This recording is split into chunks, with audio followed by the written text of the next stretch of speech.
안녕하세요. 저는 핸드메이드 제품을 판매하는 사업을 하는 50대를 바라보고 있는 여자입니다.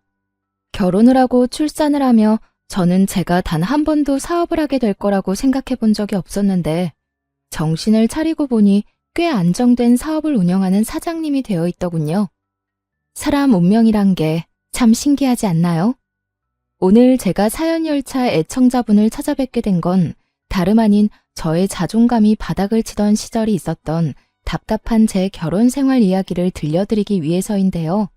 큰 용기 내어 사연을 보내니 다들 많은 응원 부탁드립니다. 그러면 이야기 시작해 볼게요. 저와 남편은 소개팅으로 만나게 되었습니다.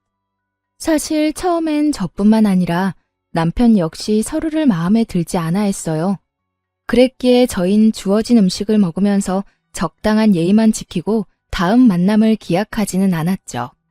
그런데 제가 실수로 남편의 휴대전화를 가지고 오게 되었고 그 바람에 의도치 않던 두 번째 만남을 가지게 되었어요. 격식 차린 차림이 아닌 운동복 차림으로 가진 두 번째 만남. 저 못지않게 남편 역시 편한 차림이었고 저흰 편한 차림만큼 가볍게 커피나 한잔하고 헤어지기로 했습니다. 그런데 소개팅이란 자리에서 벗어나 편하게 만난 남편과의 시간은 생각보다 즐겁더라고요. 남편 역시 그렇게 생각했는지 헤어질 무렵 다음 만남을 기약하게 되었죠. 그렇게 만남을 이어오다 3년이 되던 어느 날 저흰 결혼을 하게 되었고 남편과 제 사이엔 어느새 7살 아들이 자라고 있었죠. 신혼 때는 저 역시 직장 생활을 하고 있었습니다. 하지만 출산과 육아를 하며 일을 병행한다는 건 너무 힘든 일이었죠. 엄마, 나 어린이집 싫어. 가기 싫어. 도연아, 엄마도 도연이랑 헤어지는 거 싫어. 그런데 엄마도 해야 할 일이 있는걸? 엄마는 회사에 가서 일을 해야 하니까 도연이는 어린이집 가서 친구들하고 선생님이랑 조금만 놀고 있어. 엄마가 빨리 도연이 보러 갈게. 싫어. 도연이는 싫다고. 말이 터지기 시작하니 아들은 본격적으로 어린이집을 거부했고 전 결국 복직을 하고 3개월 만에 직장을 그만두게 되었습니다. 처음엔 남편도 제가 일을 그만두는 걸 반대한다거나 싫어하진 않았어요. 오히려 반기는 쪽이 가까웠죠. 아무래도 도연이 때문에 직장 생활을 더 하는 건 무리인 것 같아. 아침마다 전쟁도 그런 전쟁이 없어. 가기 싫다는 아들 떼어놓고 출근하는 내 맘도 편하지 않고. 퇴근도 늦으니까 도연이 데리러 가면 애 혼자 있을 때가 한두 번이 아니라니까. 그 어린애를 아침 일찍 데려다주고 제일 늦게 데리고 오고. 다 애를 위해서 회사 다니는 건데 정말 이게 애를 위한 일이 맞나 싶다니까. 그래서 말인데 나 회사 그만둘까 봐. 그래, 그렇게 하자. 나 혼자 본다고 우리 집이 망하는 것도 아니고 내가 좀 더 부지런하게 일하면 괜찮을 거야. 당신은 다른 걱정하지 말고 우리 도연이나 잘 키워줘. 돈 걱정은 하지도 말고 집안일만 신경 써. 알겠지? 이렇게나 저와 생각이 통하고 든든하던 남편이었는데 시간이 지나면 지날수록 저에게 생활비로 압박을 해오기 시작하더라고요. 그것도 물가 반영은 1도 하지 않은 4년째 같은 금액으로 주는 생활비로요. 이번 달에 생활비 좀 줄이면 안 돼? 뭐? 생활비를? 안 돼. 지금 주는 것도 사실 부족해. 거기서 아끼고 또 아끼면서 겨우 맞춰나가고 있는 건 몰라? 그런데 여기서 생활비를 더 줄인다고? 안 돼. 절대 안 돼. 나도 힘들어서 그래. 요즘 회사 사정도 안 좋아서 연장 근무하는 것도 눈치 보이고. 그러지 말고 당신 다시 일자리 알아보면 안 돼? 나 혼자선 도저히 힘들어서 안 되겠어. 요즘같이 힘든 시기에 내가 취업이 되겠어? 하여튼 알아는 볼게. 그래도 큰 기대는 하지 마. 나한테 취업 가지고 부담을 주지 말란 말이야. 알겠어.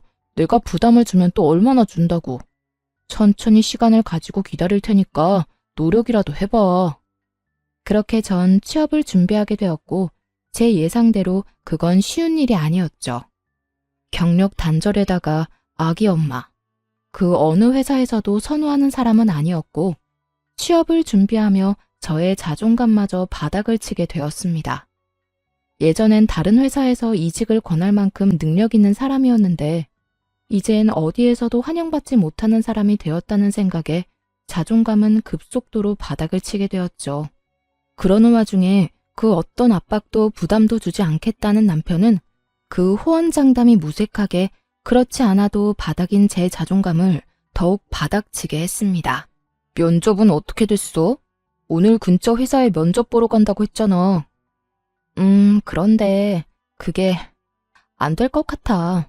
도연이 곧 8살이라고 하니까 초등학교 들어가면 엄마 손길이 더 많이 필요할 텐데 회사 일은 어떻게 할 거냐고 되묻더라고. 아, 답답하다, 답답해. 내가 더 답답하다. 어떻게 매번 그렇게 다 떨어지냐? 면접 보러 가면 좀 웃고 해. 그렇게 궁상 떨고 앉아있는데 어느 사장이 합격시켜주고 싶겠냐? 나 같아도 싫겠다. 당신 무슨 말을 그렇게... 그리고 내가 면접하러 가서도 이러고 있겠어? 지금이야 매번 면접에서 떨어지니까 속이 상해서 이런 표정인 거고 면접에선 나도 밝은 표정으로 있다고. 하여튼 말이라도 좀 예쁘게 하면서 위로라도 해주면 안 돼? 그렇지 않아도 속상하고 자존감도 떨어지는데 당신까지 꼭 그렇게 후벼 파야 속이 시원하냐고. 당신이 잘못해서 면접 떨어져 놓고 왜 나한테 화풀이야? 엄한데 화풀 생각 말고 저녁이나 차려. 돈 못 벌면 밥이라도 제때제때 차려내란 말이야. 남편은 매번 떨어지는 면접에 상심이 큰 저를 위로하기는커녕 비아냥대며 저의 속을 뒤집어 놓기 일쑤였고 전 그런 남편에게 마음이 상할 대로 상해버려 점점 입을 다물게 되었죠. 그럴수록 남편이 점점 더 저를 무시하기 시작했고 어느새 저흰 눈만 마주쳤다 하면 서로를 깎아내리기 바쁜 사이가 되어버렸어요. 이번에도 떨어졌지? 물어 뭐해. 아무 말 안 하고 있는 거 보면 100% 떨어졌겠지. 하긴 나 같아도 당신 같은 아줌마는 안 쓰겠다. 나 같은 게 어때서? 당신 진짜 말 그따위로밖에 못해? 그리고 내가 이렇게 아줌마 된 게 다 누구 때문인데? 누구 때문인데? 설마 나 때문이라고 할 건 아니지? 당신이랑 결혼하고 애 낳고 집안일 하느라 경력 단절된 건 생각도 안 하나 봐. 내가 만약에 일 안 쉬고 당신처럼 일했으면 아마 모르긴 몰라도 업계 최고 대우 받으면서 일했을 거야. 그건 당신 생각이고, 그리고 그렇다고 한들 그게 무슨 소용이야? 지금은 취업도 못하고 집에서 밥이나 축내는 밥순인데 말이야. 뭐? 밥순이? 참나 기막혀서. 그러는 너는 뭔데? 밥순이한테 밥이나 빌어먹고 사는 너는 뭐냐고. 뭐? 밥이나 빌어먹어? 너 지금 말 다 했어? 됐다. 말을 말자. 내가 무식한 여팻네랑 무슨 말을 하겠어?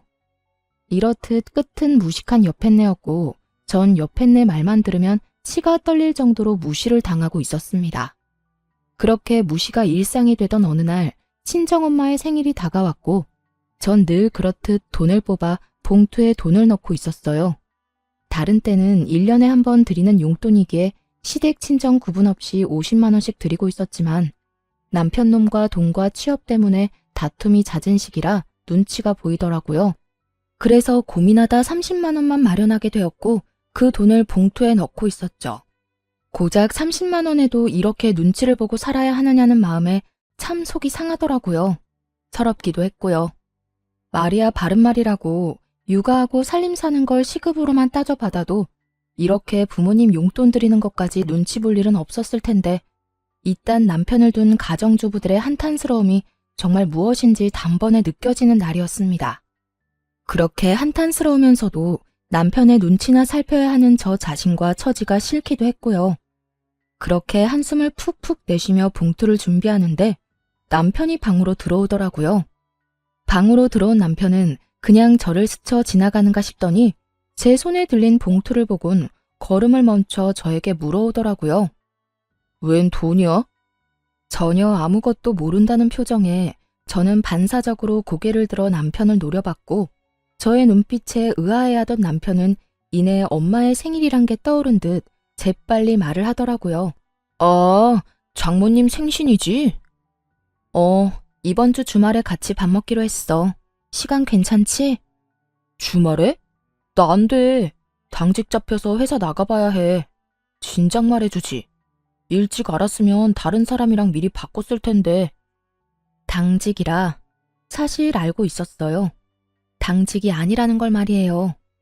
남편은 평소 가지고 다니는 수첩에 당직 날은 습관적으로 표시해두곤 했는데 엄마 생일이 있던 달이라 미리 남편 수첩을 확인했었거든요. 그래서 그날로 엄마와 약속을 잡은 거였기도 하고요. 하지만 남편은 당직이라며 저를 속였고 전 그 거짓말에 속아 넘어가기로 했습니다. 그 당시 남편과 전 사이가 너무 좋지 않았고 그런 남편과 함께 식사 자리를 가서 아무리 사이 좋은 척을 해봤자 저의 모든 걸 다 알아차리는 귀신 같은 엄마가 모를 리 없을 테니까요. 그래? 뭐 어쩔 수 없지. 엄마가 당신 좋아하는 중식당 가자고 해서 예약해놨는데 취소하고 한식당으로 가야겠다. 사실 엄마는 중식보단 한식 좋아하시잖아. 한식당 갈 바엔 그냥 집에서 대접해. 괜히 나가서 식당에 돈 버리지 말고. 그리고 친정에 주는 용돈도 좀 줄여. 우리 형편에 50만 원이 가당키나 해. 아무리 1년에 한 번 주는 용돈이지만 요즘 같을 때는 너무 부담이야. 제가 알아서 30만 원을 챙겼을 때의 기분과 남편이 강요하는 상황의 기분은 정말이지 천지 차이더군요. 부담인 거 다 아는데 그래도 굳이 말을 그렇게 해야 해? 그리고 당신이 그렇게 말하지 않아도 30만 원만 뽑아왔어. 어련히 알아서 하지. 내가 당신이 그렇게 힘들다는데 50만 원씩 뽑아왔겠어? 잘했다 칭찬까진 바라지 않았어도 적어도 제가 이렇게까지 말한다면 최소한 침묵이라도 해줄 거라 생각했는데 그건 정말 저의 큰 착각이었더라고요. 30만 원을 드린다는 제 말에 남편이 화를 내며 펄쩍 뛰기 시작했으니까요. 뭐? 30만 원? 그것도 너무 많지. 10만 원만 드려. 아니, 그건 너무 심한가? 그래, 인심 썼다. 15만 원. 15만 원 드리고 식사 대접도 우리 집에서 해. 당신이 다 만들면 되잖아. 뭐? 너 진짜 양심 어디 갔니? 20만 원도 아니고 15만 원? 너 진짜 치사하게 이럴 거야? 다른 것도 아니라 우리 엄마 생일이야. 1년에 한 번뿐인 생일. 그런데 뭐? 15만 원? 생일 그게 별거야? 매년 오늘 생일 다 형편에 맞춰서 해드리면 되는 거야. 자식 힘들다는데 설마 더 달라고 하시기야 하겠어? 형편 같은 소리 한다. 다른 건 몰라도 30만 원은 드릴 거니까 그런 줄 알아. 저는 고함을 꽥 질러버렸고 남편은 그제야 좀 심했다 싶었는지 머리를 긁적이며 아무 말도 하지 않더라고요. 그런 남편을 보고 있는데 정말 이혼이란 말이 목 끝까지 차올라 금방이라도 툭하니 튀어나올 것만 같았어요. 하지만 그 순간 안방에 걸린 가족 사진이 보였고 그곳에 행복하게 웃고 있는 아들의 얼굴이 제 시야에 꽂혔죠. 돌싱남 돌싱녀들이 TV에 나와 새로운 인연을 찾아 나설 만큼 흠이 아닌 세상이 되었지만 자식이 있으니 이혼이 쉽지만은 않더라고요. 특히나 곧 입학을 앞두고 있는 아들에게 아빠를 빼앗을 순 없는 노릇이기도 했고 무엇보다 그대로 이혼을 했다간 제 능력 부족으로 아들을 보지 못하고 살 것이 뻔했기에 전 참고 또 참으며 말을 삼킬 수밖에 없었습니다. 그렇게 울분이 담긴 봉투를 챙겨 엄마를 만났고 제 계획대로 엄마를 한식당에 모시게 되었죠. 고급 한식당이 아닌 그저 평범한 식당이었지만 엄마는 참 기뻐하시더라고요. 딸밖에 없네. 엄마 생일이라고 외식도 시켜주고 말이야. 에이 엄마 그런 말 하지 마. 더 좋은 곳에 모시고 싶었는데 미안해. 내가 취업만 하면 엄마 좋은 데 모시고 가서 거하게 대접할 테니까 그때까지 건강하기만 하셔요. 생신 축하해요. 그래 고맙다. 요즘 많이 힘들지? 젊은 사람들도 취업이 힘들다고 난리던데 넌 더 힘들겠지. 그래도 너무 낙담하지 말고 알겠지? 난 괜찮으니까 너무 걱정하지 마.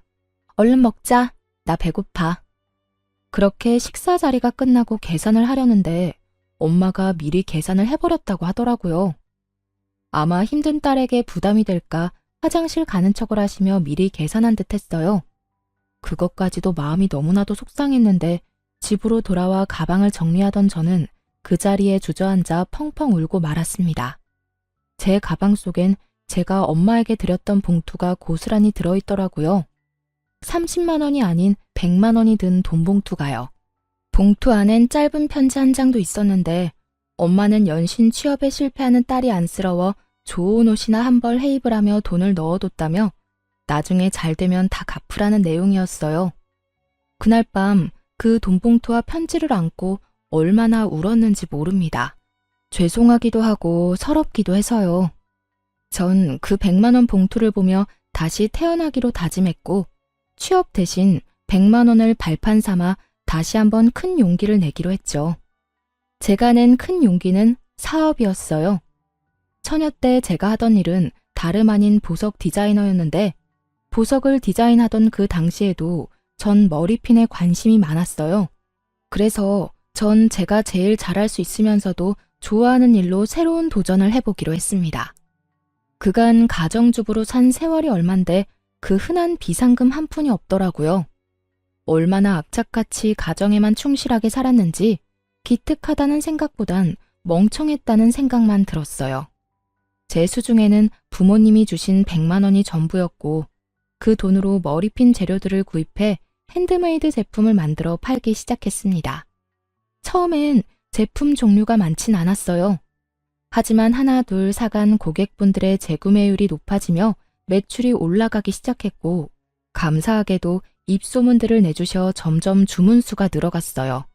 그러다 제가 머리핀을 판매한다는 이야기를 들은 아들의 유치원 원장님이 대량 구매를 해주신 것도 모자라 원생들과 학부모님들께 선물로 나눠주시며 그 인기는 절정에 다다르게 된 것이었죠.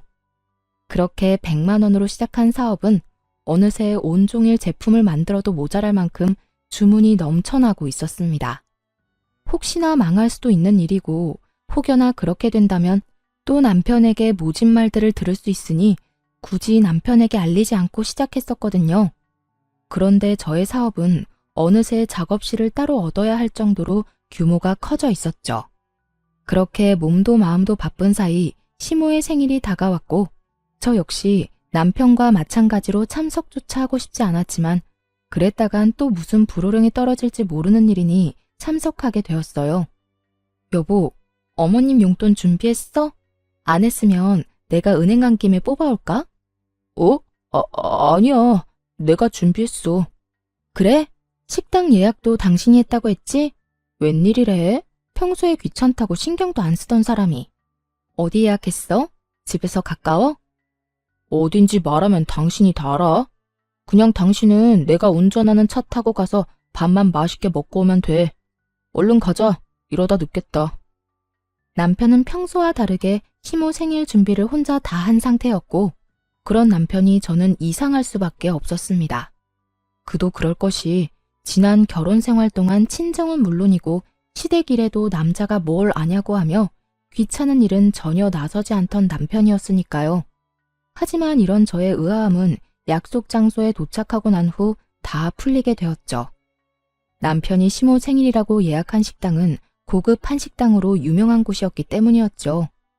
저에겐 돈이 아까우니 엄마 생일상을 집에서 차려주라던 남편놈은 제가 돈이 없어 차마 모실 생각도 못한 한식당에서 제일 비싼 코스로 예약했더군요. 아무리 자기가 번 돈으로 자기 부모한테 쓴다고 한들 이토록 차이나게 대접할 거라곤 상상도 못했던 터라 그 배신감은 더욱 크게 다가왔습니다. 거기에다 용돈 봉투까지 두둑하게 준비해 제 앞에서 시모에게 건네는데 정말 눈이 돌아버릴 지경이었어요. 엄마, 여기 용돈 필요한데 쓰세요. 생신 축하드려요. 어머, 아들. 정말 고맙다. 그렇지 않아도 요즘 여기저기 쓸 데가 많았는데 역시 우리 아들뿐이야. 그런데 봉투가 좀 두껍다. 작년보다 훨씬 많은 것 같은데 요즘 우리 아들 벌이가 좀 되나 봐. 경기 안 좋아서 다들 힘들다고 난리던데. 역시 우리 아들 능력도 좋아. 에이, 얼마 안 돼요. 내년 생신 땐 더 드릴 수 있도록 노력할게요. 말이라도 고맙다, 아들. 화기애애한 그 분위기 속에서 진심으로 웃지 못하는 건 저뿐이었습니다. 우라가 치밀어 올라 당장이라도 그 상을 엎어버리고 싶은 걸 그야말로 죽을 힘을 다해 참고 또 참았어요. 그 순간 제가 표정 관리를 어떻게 했는지 무슨 말을 어떻게 했는지 기억이 나지 않을 정도니까요. 전 그만큼 화가 나 있었고 남편에 대한 분노로 치가 다 떨릴 지경이었어요. 그렇게 인고의 시간이 지나고 집으로 돌아온 저는 그야말로 개거품까지 물며 남편에게 따져 물었어요. 너 진짜 이럴 거야? 이렇게 치사하게 나올 거냐고. 정말 화가 나는 게 남편의 태도였어요. 저는 화가 치밀어 올라 거품까지 물며 따지는데 남편은 정말로 아무것도 모르겠다는 표정과 목소리로 저에게 왜 난리를 부리냐고 하더라고요. 내가 뭘 어쨌다고 이 난리야? 전 이런 남편의 태도에 더욱 화가 났고 그간 쌓아왔던 울분을 토해냈죠. 몰라서 물어? 식당부터 시작해서 용돈까지. 우리 엄마 생일 때 너 뭐라고 했어? 돈도 없는데 집에서 모시라면서.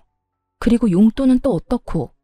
20만 원도 아까우니까 15만 원 주라고 그렇게 화를 내놓고선 오늘 어머님께 드리는 거 보니까 적어도 100은 돼 보이더라. 어떻게 그렇게까지 차별을 할 수가 있어? 뭐든 적당히 해야지. 네 엄마만 부모고 내 엄마는 남이다 이거니? 엄연히 따지면 남이 맞잖아. 그리고 당신 엄마는 당신이 챙기고 우리 엄마는 내가 챙기는 게 당연한 거잖아. 당신은 오히려 나한테 고마워해야 해.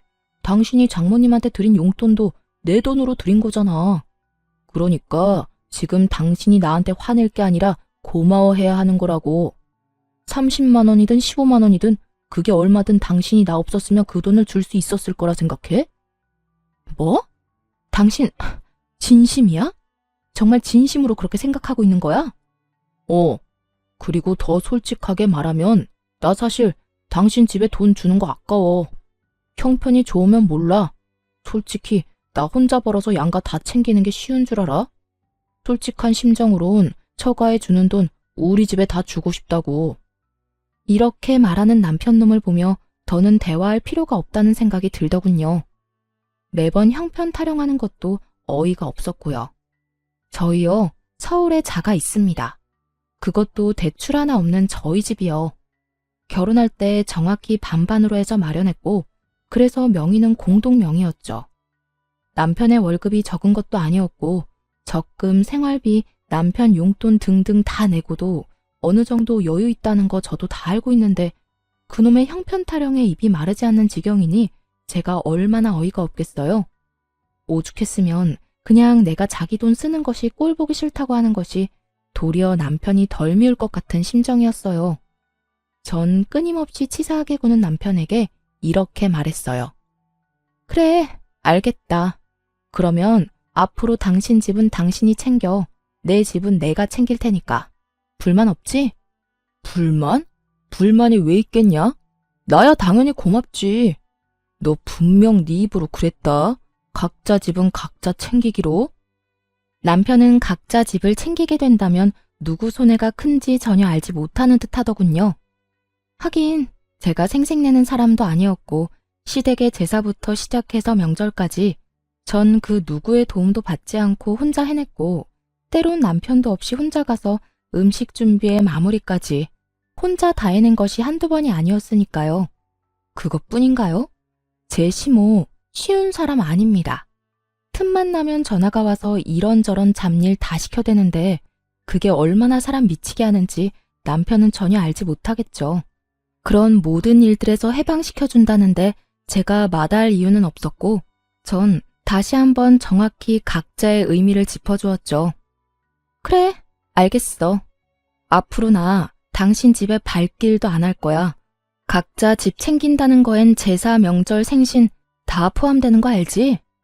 난 이 시간 이후부터 그 모든 걸 다 챙기지도 참석도 안 할 테니까 그런 줄 알아.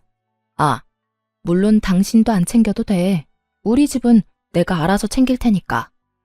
막상 제가 참석도 안 한다고 하자 남편은 잠시 멈칫하는 듯 했지만 친정에 쓰는 돈이 너무나도 아까운지 이내 알겠다며 약속 꼭 지키라고 하더군요.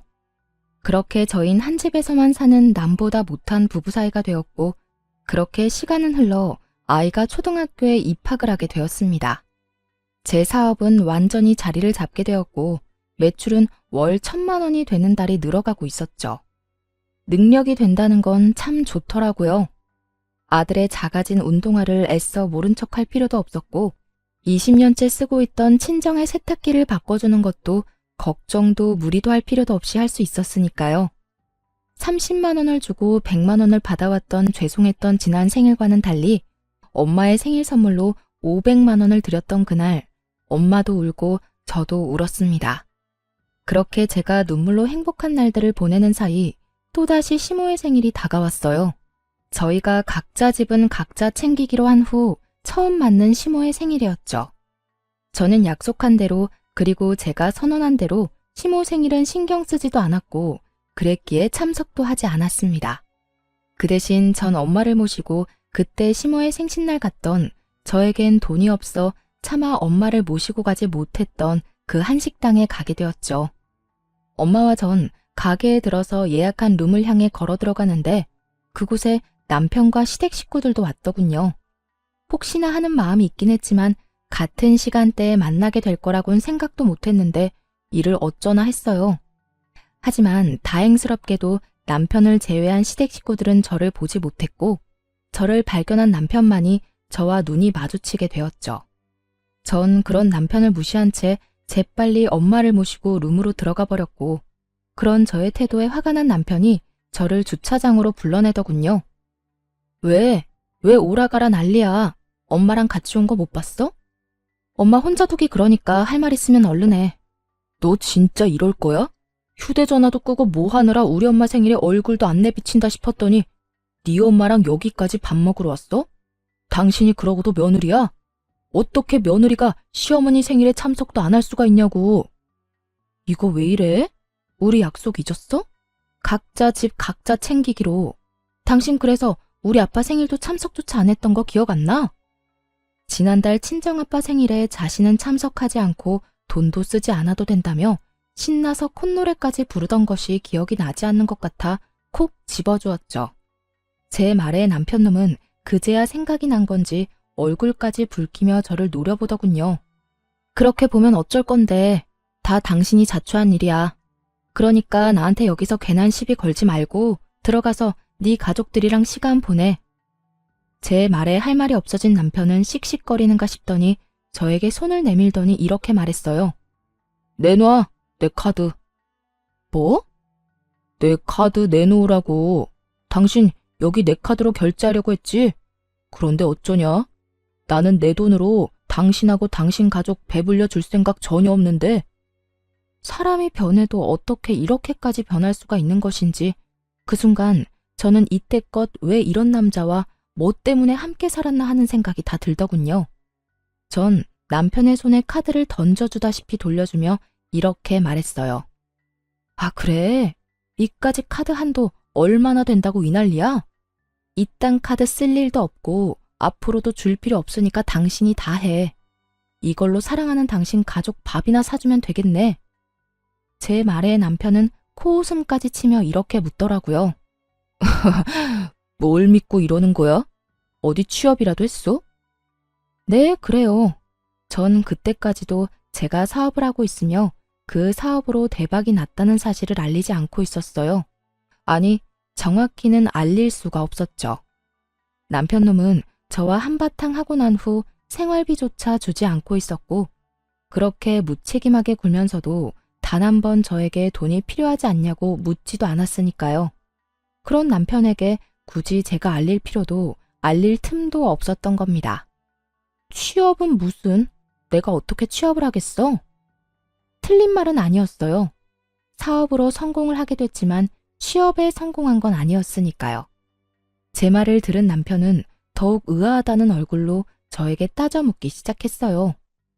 그러니까 내가 생활비도 안 주는데 네가 무슨 돈이 있어서 여기를 왔냐고. 당신이 생활비 준 게 언제인지 기억도 안 나는데 그동안 생활은 걱정은커녕 아들 용돈 한 번 걱정하는 법이 없더니 고작 식사 한 끼 네 돈으로 사줄까 봐 걱정은 되는가 봐. 그래, 여기가 얼마나 비싼 식당인데 당신 같으면 걱정 안 되겠어? 걱정하지 마. 나 취업은 못했는데 사업이 대박이 났거든. 그래서 우리 엄마 모시고 여기 정도 올 돈은 있어. 뭐? 사업? 당신이 무슨 사업이야? 집에서 살림만 하던 여자가 사업은 무슨? 괜히 자존심에 나한테 거짓말하는 거지? 그래, 그거네. 자존심이 밥 먹여주는 거 아니니까 거짓말 그만하고 지금이라도 장모님이랑 빨리 나가. 여기 정말 비싸다니까. 제 말은 전혀 믿지 못하고 행여나 자신에게 빈대라도 붙을까봐 벌벌 떠는 남편을 보며 비로소 오늘이 그날이구나 싶더라고요. 저희가 그 긴 세월의 인연을 끝내고자 이혼을 말하게 되는 날 말입니다. 엄마랑 내 밥값은 내가 알아서 해결할 테니까 당신은 신경 쓰지 마. 아니다. 그냥 마음대로 생각해라. 그리고 만난 김에 이야기 나누게 된 김에 한마디 더 할게. 우리 이혼하자. 그래도 함께한 세월이 10년인데 이혼을 고하는 제 목소리는 제가 느끼기에도 소름 끼칠 정도로 무미건조하더라고요. 오랜만에 만난 지인에게 다음에 만나면 밥이나 먹자고 하며 건네는 말투. 그 이상도 그 이하도 아닌 아무런 감정도 담지 않은 목소리였어요. 그런 저의 말투와 태도 그리고 표정에 남편은 심각한 얼굴로 되물어 오더군요. 이혼? 그게 무슨 말이야? 갑자기 이혼은 무슨? 당신 어디 아파? 제정신 아니지? 갑자기라고 하더군요. 남편에겐 갑자기인 그 이혼이 저와 아들에겐 갑자기가 아니었는데 말이죠. 어느 날 아들이 진지한 얼굴로 저에게 이렇게 말하더라고요. 엄마 그냥 아빠랑 이혼하면 안 돼요? 어? 이혼? 너 이혼이 무슨 뜻인 줄 정확히 아는 거야? 엄마, 나 초등학생이야. 그 정도는 충분히 안다고. 안다는 애가 이혼하라는 말을 어떻게 엄마한테 할 수가 있어? 왜? 무슨 일 있어? 아들은 이유를 말하지 않았고 전 그저 남편과 아들 사이에 제가 모르는 무슨 일이 있겠거니 했어요. 제 눈에는 어리게만 보이는 고작 초등학생인 아들의 입에서 나온 말이었으니까요. 하지만 아들은 끊임없이 저에게 이혼을 말해왔고 어느 날은 그 이유를 말해주더군요. 엄마가 행복해 보이지가 않아요.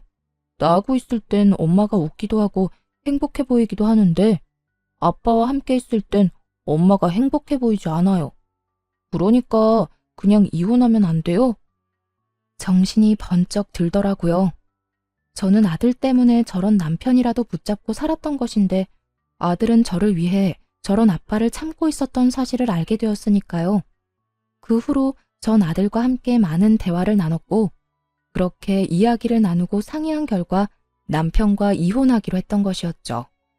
이런 사실을 언제 남편에게 말하나 싶었는데 남편이 그날을 정해주니 저는 그저 남편에게 말할 수밖에요.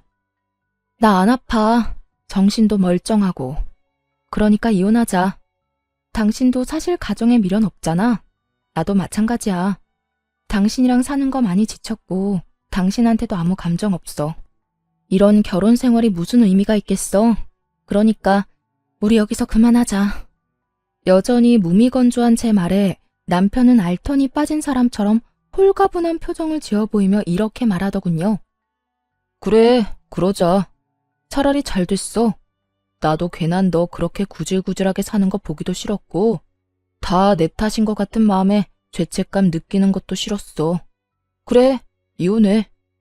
그래, 그러면 이혼하는 걸로 알고 가볼게. 엄마 기다려. 그렇게 저흰 각자 부모님에게로 돌아갔고 무사히 식사 자리를 마쳤습니다. 저는 식사가 끝나고 차를 한 잔 마시며 엄마에게 모든 사실을 털어놓았고 엄마는 이렇게 말씀해 주시더라고요. 대충 눈치는 채고 있었어. 어느 순간부터 처가엔 발걸음도 하지 않고 네가 많이 힘들어 보였거든. 그래서 걱정 많이 했는데 그래도 이제 엄마는 걱정 안 해. 그땐 많이 힘들어 보였는데 이혼한다고 말하는 지금의 너는 후련해 보이거든. 잘 결심했어. 네가 행복할 수만 있다면 그게 이혼이든 뭐든 엄마는 환영이야. 이 엄마가 응원할게. 엄마는 저의 앞날을 응원해 주셨고 생각보다 좋은 분위기에서 식사 자리를 마칠 수 있었죠. 하지만 이런 저희 집과는 달리 시댁은 난리가 난 듯 하더라고요. 집으로 가기 위해 주차장으로 가니 시모가 고래고래 소리를 지르며 제 욕을 하고 있는 꼴을 보아하니 말이에요. 그년이 이혼하자고 했다고? 그래, 그까짓 이혼해. 애는 애 엄마한테 키우라고 하고 양육비는 월 20만 원만 줘. 그리고 애는 우리가 보고 싶을 때마다 본다고 하고. 알겠어? 어디 땡전 한 푼도 못 버는 거 그래도 애 엄마라고 참고 살게 해줬더니 뭐? 이혼? 그까짓 이혼 당장 해라. 그게 요즘 사업한다나 봐. 꽤 잘 되는 것 같던데. 그러고 보니 하고 다니는 것도 좀 바뀐 것 같기도 하고.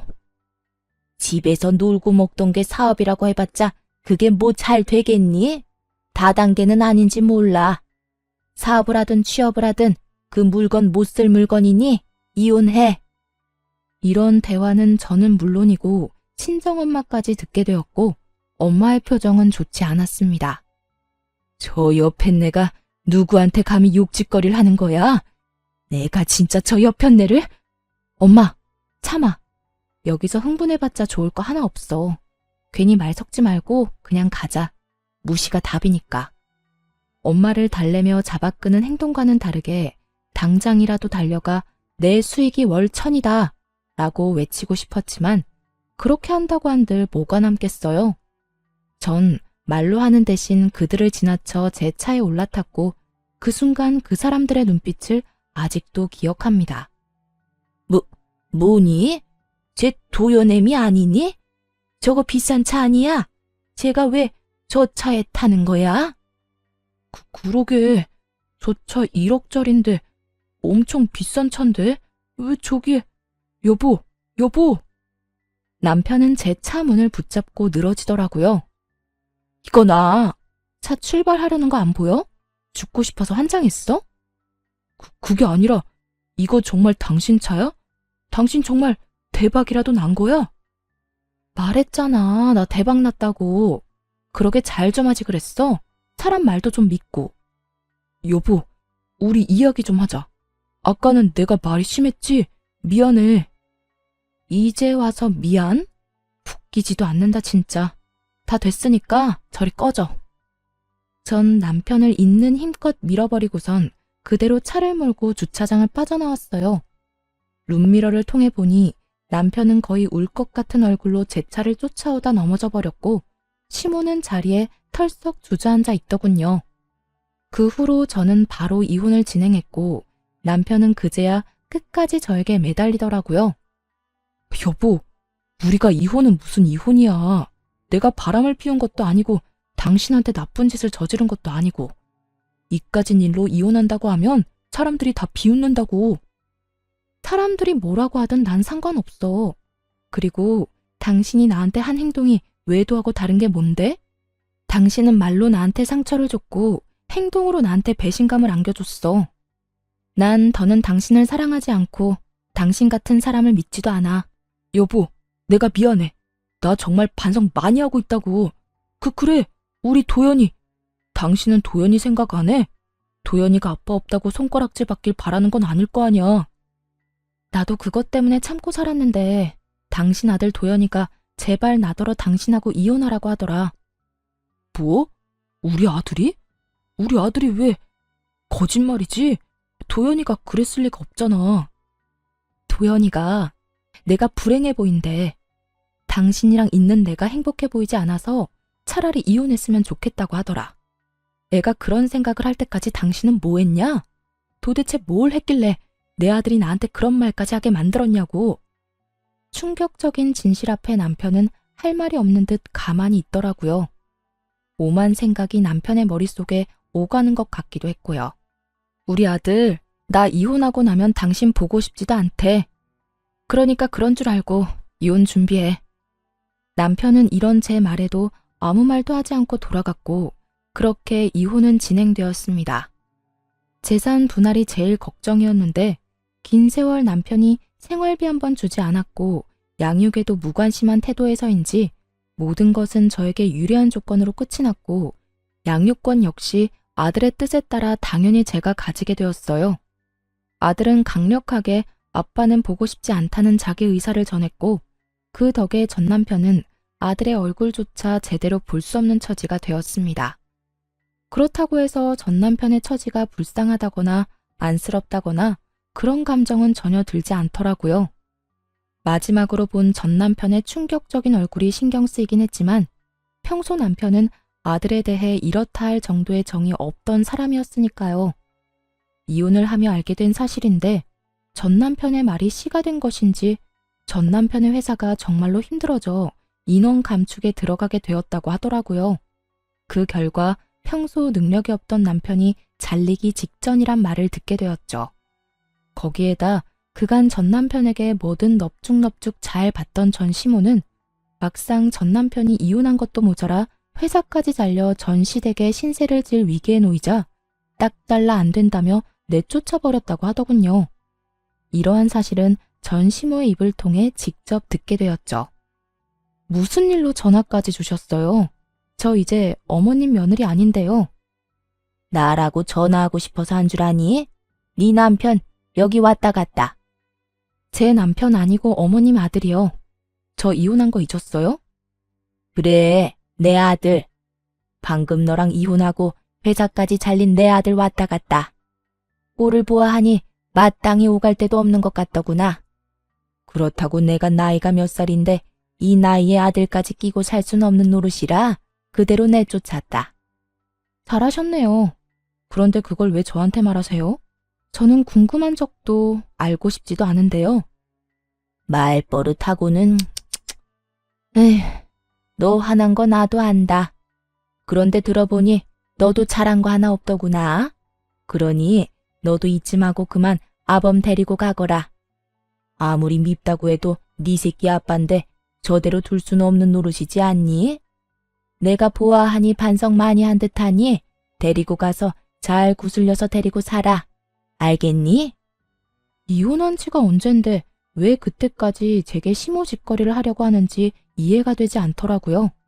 하긴 애초에 이해가 되는 사람이었다면 자기 아들이 저에게 그딴 식으로 굴 때 가만히 보고만 있지도 않았겠지만요. 전 그때까지 큰 착각을 하고 있는 시모에게 단호하게 한마디 해주고 전화를 끊어버렸습니다. 어머님, 아니, 아줌마, 전 분리수거도 안 되는 그딴 쓰레기 필요 없어요. 제 아들도 더 이상 아빠가 필요 없다고 하고요. 뭐? 너 지금 나한테 아줌마라고 했니? 어디서 건방지게 어른한테 그딴 투로 짓거리는 게야? 제가 이혼한 지가 언젠데 언제까지 어머님이라고 불러드릴 거라 생각했어요. 말이야 바른 말이라고 이젠 아무 관계도 아닌데 아줌마가 맞지 않나요? 저요, 바빠요 아줌마. 일도 해야 하고 아들도 키워야 하고요. 그러니 이딴 일로 연락하지 마세요. 더는 목소리도 듣고 싶지 않네요. 끊을게요. 전화를 끊어버린 저는 전화번호를 바꿔버렸고 혹시 하는 마음에 아들 역시 번호를 바꿔버렸습니다. 그렇게 그 지긋한 인연도 끝이 났어요. 그 후 저는 아들과 함께 잘 살고 있습니다. 이혼을 하고 난 후 제법 자란 아들이 저에게 이런 말을 해주더라고요. 엄마, 이제 정말 엄마가 행복해 보여. 그래서 나도 행복해. 그러니까 엄마, 앞으로도 많이 행복해 해줘. 나도 행복하게 말이야. 아들, 고마워. 사랑해. 나도 사랑해, 엄마. 그 말에 왈칵 눈물이 쏟아져 내리더라고요. 품 안에서 울고 웃던 아들이 어느새 자라 엄마의 행복이 자신의 행복이라 말하는 걸 보며 눈물이 나기도 했고 행복함에 웃음이 나기도 했으며 아들에게 참 고맙기도 했습니다. 만약 그 힘든 시절 아들의 말이 아니었다면 저는 어떻게 됐을까요? 그 쓰레기 같은 인간과 부부란 이름으로 아무 의미 없는 관계를 유지하며 제 인생을 갉아먹고 있지 않았을까요? 그 모든 것이 아들을 위한다는 큰 착각 속에서 말이죠. 그 삶은 결코 행복하지 않았을 뿐더러 끝도 없는 불행에 저는 병들어갔을 겁니다. 여러모로 아들의 존재가 오늘따라 더 감사하게 느껴지네요. 전 앞으로도 아들을 잘 키우는 것은 물론이고 힘들게 자리 잡은 제 사업이 흔들리지 않게 잘 유지하며 제 행복을 위해 살아갈 예정입니다. 제가 행복해야 아들 역시 행복하다고 하니 부지런히 행복해 보려고요. 때론 혼자인 것이 이겨낼 수 없을 정도로 힘이 드는 날이 오겠지만 둘이어서 외로울 때보단 그게 뭐든 덜 힘들지 않겠어요? 전 그게 뭐가 됐든 이겨낼 자신이 있거든요. 이로써 저의 긴 사연도 끝이 났네요. 저는 이혼을 마음먹기 전까진 이런 것도 이혼 사유가 될 수 있나 하는 걱정을 많이 했던 것 같아요. 그 어느 날 전 남편이 했던 말처럼 남편은 외도를 저지른 것도 저에게 폭력을 행사한 것도 아니었으니까요. 하지만 이혼을 진행하며 변호사와 많은 상담을 했는데요. 평생을 함께 살아가야 할 동반자가 내게 무시와 멸시를 밥 먹듯이 한다면, 또 처가와 시가를 대놓고 차별한다면 그것 또한 저와 제 아들에게 정신적 가해가 될 수 있다는 것을 깨달았습니다. 제가 이런 말까지 하는 이유는 세월이 많이 변해도 집에서 육아하며 집안일 하시는 많은 분들 중에 아직도 저처럼 무시당하며 눈치를 보며 사시는 분들이 많이 있더라고요. 가정주부 여러분, 육아와 집안일도 엄연한 일입니다. 가정에서 가장 중요한 일이죠. 그러니까 너무 눈치 보고 주눅이 들어 살지 마세요. 할 말은 하고 살자고요. 그럼 저는 이만 물러가 볼게요. 긴 시간 함께 해주신 모든 분들 감사합니다. 행복하세요.